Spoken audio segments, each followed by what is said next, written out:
Rajasthan police constable की तैयारी कर रहे लाखों छात्रों का इंतजार अब खत्म हो गया है। राजस्थान सरकार ने पुलिस कांस्टेबल भर्ती परीक्षा की तारीख तय कर दी है। राजस्थान पुलिस कांस्टेबल की लिखित परीक्षा 6, 7 और 8 नवंबर को होगी।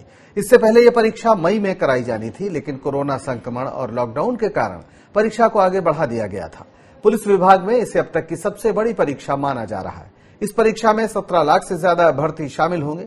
राजस्थान पुलिस में कांस्टेबल, जीडी और ड्राइवर के रिक्त 5,438 पदों के लिए 8वीं और 10वीं पास की योग्यता तय की गई है। परीक्षा के बाद जिला स्तर पर मेरिट बनेगी। भर्ती के लिए पहले लिखित परीक्षा होगी, फिर शारीरिक दक्षता परीक्षा। ड्राइवर पद पर भर्ती के लिए ड्राइविंग टेस्ट भी होगा।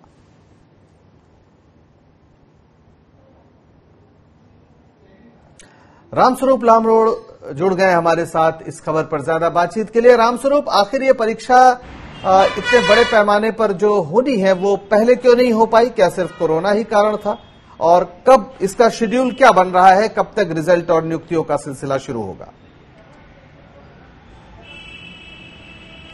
देखिए, लंबे समय से इंतजार था इस परीक्षा का, क्योंकि छात्रों को फॉर्म भरे हुए करीब 1.5 से 2 साल का वक्त हो गया था। बीच में अभी जब प्रस्तावित थी एग्जाम मई को, लेकिन प्रदेश में हमने देखा कि लगातार कोरोना का संक्रमण फैल रहा था देश और प्रदेश में, तो इस वजह से इस एग्जाम को टालना पड़ा। और अब अभ्यर्थियों के लिए बड़ी खुशी की बात है कि इस एग्जाम की तिथि जो है तय हो गई है। 3 दिन ये एग्जाम होंगे, जिलेवार एग्जाम होंगे राजस्थान पुलिस कांस्टेबल के। और सबसे बड़ी बात यह कि सरकार ने जितनी भी जो भर्तियां हैं उनके सारे प्रोग्राम जो है वो चालू कर दिए गए हैं। जिस तरह से अभी 2 दिन पहले ही सब इंस्पेक्टर भर्ती का परिणाम जो है वो आ गया है। पिछले महीने एंट्री हुआ था और 2 दिन पहले उसका परिणाम आ गया है। 511 सब इंस्पेक्टर की भर्ती जो होनी थी उसका फाइनल रिजल्ट जो है आ गया है। फर्स्ट ग्रेड का रिजल्ट भी आ गया है। तो ऐसे में अब जो एग्जाम्स यानी कि जो एग्जाम हो चुके हैं उनके परिणाम फाइनल जारी हो रहे हैं, और जो एग्जाम होने बाकी हैं उनकी लगातार जो है एग्जाम की तिथियां आ रही है। तो ये कह सकते हैं कि जो बेरोजगार है उनके लिए एक बड़ा मौका है सरकारी नौकरी हासिल करने के लिए।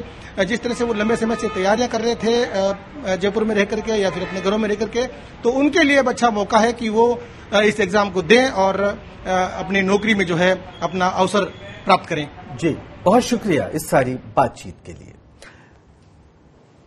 राजस्थान में 10वीं और 12वीं बोर्ड की सप्लीमेंट्री एग्जाम्स की शुरुआत हो गई है। इस दौरान सोशल डिस्टेंसिंग का घोर उल्लंघन देखा गया।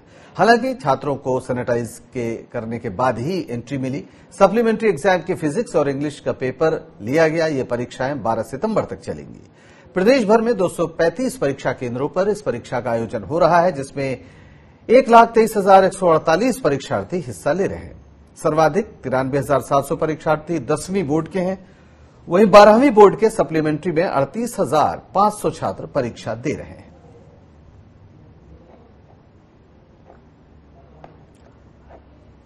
रामस्वरूप हमारे साथ बने हुए हैं, हमारे संवाददाता। रामस्वरूप, ये जो सप्लीमेंट्री एग्जाम है इसकी तो तैयारी जरूर हुई होगी, आखिर फिजिकल डिस्टेंसिंग वगैरह का पालन क्यों नहीं हुआ और इतनी बड़ी परीक्षा तादाद में लोग सप्लीमेंट्री क्यों दे रहे हैं?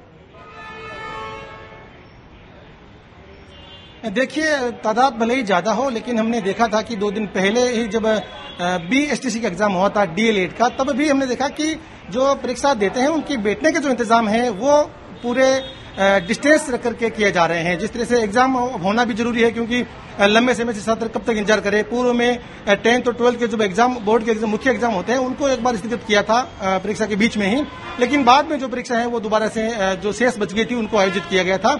अब जो पूरी परीक्षाएं ली जा रही है वो बिल्कुल जो बैठने के जो परीक्षा कक्ष में बैठते हैं उसमें पूरी डिस्टेंस की व्यवस्था की गई है। अमूमन हम देखते हैं कि एक परीक्षा कक्ष में जो है करीब 24 से उससे ज्यादा अभ्यर्थियों की बैठाए जाते हैं, लेकिन अब मात्र 15 अभ्यर्थी ही एक कमरे में बैठाए जाते हैं।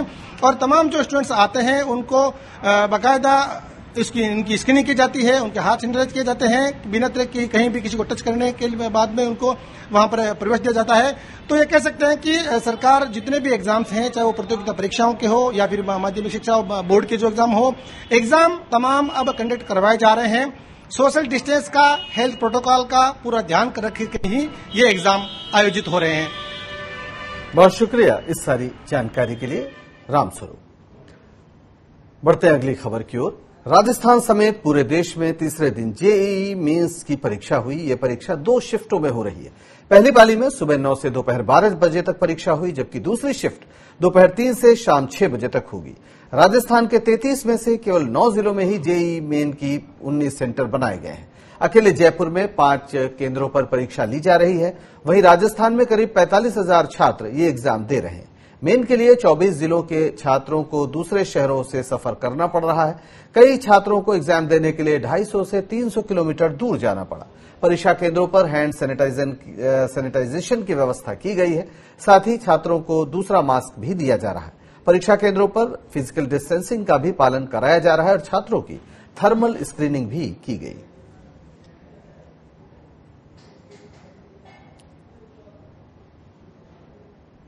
राजस्थान की गहलोत सरकार ने एक बड़ा फैसला लिया है। कोरोना संक्रमण को देखते हुए मुख्यमंत्री, मंत्री और विधायकों की सैलरी में कटौती का फैसला हुआ है। साथ ही अखिल भारतीय राज्य सेवा के अधिकारी, अधीनस्थ सेवा और अन्य राज्य कर्मचारियों के वेतन में कटौती किए जाने का भी निर्णय लिया गया। इसके मुताबिक मुख्यमंत्री, मंत्री और राज्य मंत्री के वेतन में प्रत्येक माह 7 दिन का कटौती की जाएगी। वहीं प्रदेश के सभी विधायकों के वेतन से हर महीने 1 दिन का वेतन काटा जाएगा। इसके अलावा अखिल भारतीय और राज्य सेवा के अधिकारियों का 2 दिन तथा अधीनस्थ सेवा एवं अन्य राज्य कर्मचारियों के वेतन में से 1 दिन का वेतन प्रतिमाह काटा जाएगा। ये पैसे मुख्यमंत्री सहायता कोष में जमा करवाए जाएंगे। ये कटौती सितंबर 2020 से की जाएगी। इस राशि का उपयोग कोविड महामारी से प्रभावित लोगों की सहायता के लिए किया जाएगा।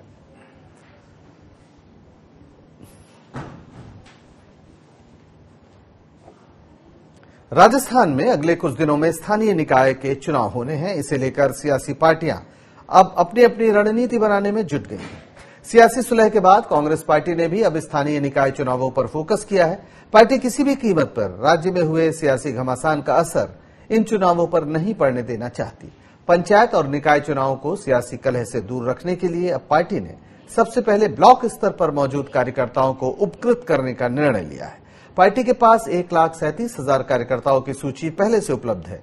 इस सूची के आधार पर कार्यकर्ताओं का चयन किया जाएगा। दरअसल पार्टी के सामने फिलहाल सबसे बड़ी चुनौती पंचायत और निकाय चुनाव ही है, क्योंकि पायलट समर्थक विधायकों के बगावत के बाद पार्टी ने ब्लॉक स्तर से प्रदेश स्तर तक की तमाम कार्यकारिणी एवं समितियों को भंग कर दिया है और इसका गठन अब तक नहीं हो पाया है।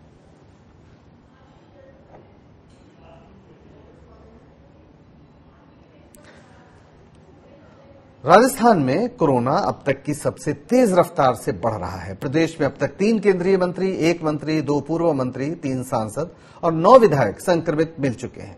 इनका पॉजिटिव मिलना इसलिए भी ज्यादा डराता है क्योंकि संक्रमित होने से पहले तक ये कई सार्वजनिक मंचों और भीड़ में शामिल हुए थे। इस फहरिस्त में सबसे ताजा नाम उपनेता प्रतिपक्ष राजेंद्र राठौड़ और विधायक रफीक खान का है। दरअसल जो नेता कोरोना संक्रमितों के सीधे संपर्क में आए हैं, उनमें से कई ने अभी तक टेस्ट नहीं कराया है। कोरोना के चलते प्रदेश में धारा 144 लागू है, लेकिन इसके बाद भी कांग्रेस और बीजेपी के नेता लगातार धरने प्रदर्शन करते रहे। कांग्रेस जहां जेईई मेन और नीट की परीक्षा के विरोध में धरने प्रदर्शन करती रही, वहीं बीजेपी बिजली बिल कम कराने के लिए प्रदर्शनों में शामिल रही। इनमें सैकड़ों लोग जुटे। इसके अलावा सीएम आवास, विधानसभा और राजभवन तक के कर्मी संक्रमित हो चुके हैं। राजस्थान के कई इलाकों में लगातार बारिश का दौर जारी है। मौसम विभाग के मुताबिक राजस्थान के आसपास एक और सिस्टम सक्रिय हो रहा है। इससे कई जिलों में बारिश होने की संभावना है। इसके चलते मौसम विभाग ने गुरुवार को 9 जिलों के लिए येलो अलर्ट जारी किया। गुरुवार और शुक्रवार को एक बार फिर से मानसून के सक्रिय होने की संभावना है। इस दौरान अधिकांश हिस्सों में हल्के से मध्यम दर्जे की बारिश होने और कहीं कहीं पर भारी बारिश होने के आसार हैं।